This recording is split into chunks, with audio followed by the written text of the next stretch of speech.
Hello! It's been a little bit since I have filmed a video.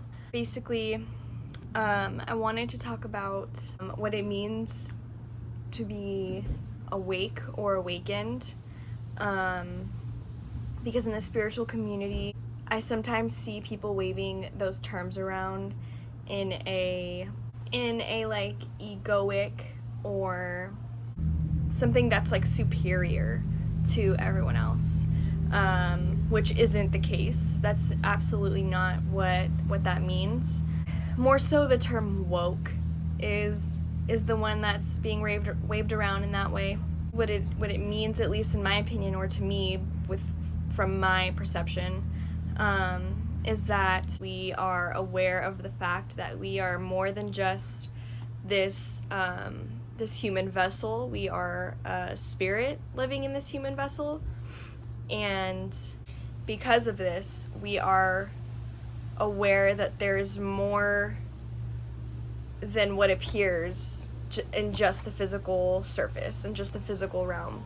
There is more truth than what we can physically see with our eyes. You are aware of things that are hidden. For example, like hidden agendas. You're aware of those, and it's not because there's always like 100% concrete evidence, but it's because you listen to your intuition and your gut when it comes to these things, and it's more so looking past fear-based thinking and more so feeling what is true. Being woke does not make you better than anyone else. Just by thinking that is like a red flag that you may be practicing a narcissistic form of spirituality, which is not, going to get you very far in terms of seeing the light in things, and being connected to the light and to source. And I also just want to talk about how even if you do see past the surface level problems that are going on and you can see the deeper issues, try not to let it consume you and get stuck in the polarity of things, like taking this side or this side. Like of course choose your side and choose what you feel is right to you. Try not to define yourself as that belief or that thing, because ultimately you are more than that.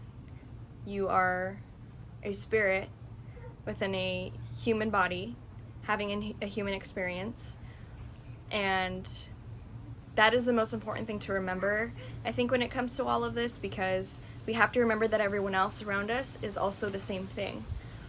And the only way to make things better, as we've seen, is to unite and, yes, have your own opinions. Yes, believe what you feel to be the truth, but letting it control your outside world, I don't see that bringing any sort of like relief or cure for what we're trying to achieve.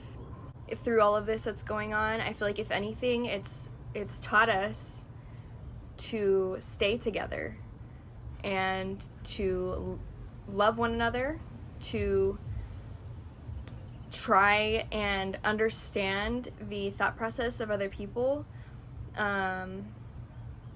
Keep your enemies close. Ask them questions. Ask them the root of why they believe the things that they believe, or why they feel the way that they feel about things, because when you get to the root is when you'll find the answer of how to fix certain problems. If you continue to put that person in a box of someone that you hate, they're going to continue to be that thing, and we're not going to be able to find a solution. It's going to stay the same unless we have a conversation with those people that we don't necessarily agree with on everything or anything sometimes. It's important to stay as open-minded as possible and have an open conversation about these things. Even though you may meet someone and you think, you hear a little bit about what they believe in and you find that, oh, this is completely, the complete opposite of the way that I feel about these things. But I would like to understand you more, and I would like to understand where you're coming from, because it does matter. It does matter because, like I said, when you get to the root of these core beliefs is where we can find solutions. As long as we brush over that and we don't pay attention to the root of things are going to stay the same. Unfortunately, that's how it's been working, and it's going to continue to stay that way as long as we don't ask these questions, and as long as we aren't willing to try to understand why the people that we disagree with, why they believe the things that they believe. We really are in no place to judge anyone for how awake that they are. Everyone will have their awakening when it's time for them to have it and when they're ready to have it. And that is exactly how it's worked for everyone else. No one has had an awakening when they weren't ready for it. That's one of the laws of the universe. That's just how it works. You have to be ready to receive information in order to be able to receive it and to take it in as the truth. So I want people to not get lost in not forcing people to see things the way that we see them, but definitely having a conversation about them. On every side of things. We need to have these conversations. We need to come together, and we need to interact with each other. I heard something recently that was like, I think it was from Teal Swan. She was talking about how we are kind of in a state of fear of one another right now. And it's not even just because of, the whole virus thing. It's also, we're fearful of disagreement with each other. We're scared of conflict, of disagreement. And I think that it's time we throw away fear when it comes to that stuff, because fear is holding us back in more ways than one. And we need to not be afraid to interact with someone that we might have not normally interacted with. And as crazy as it sounds, you might find that you love someone that is completely the opposite of you when it comes to, your core beliefs.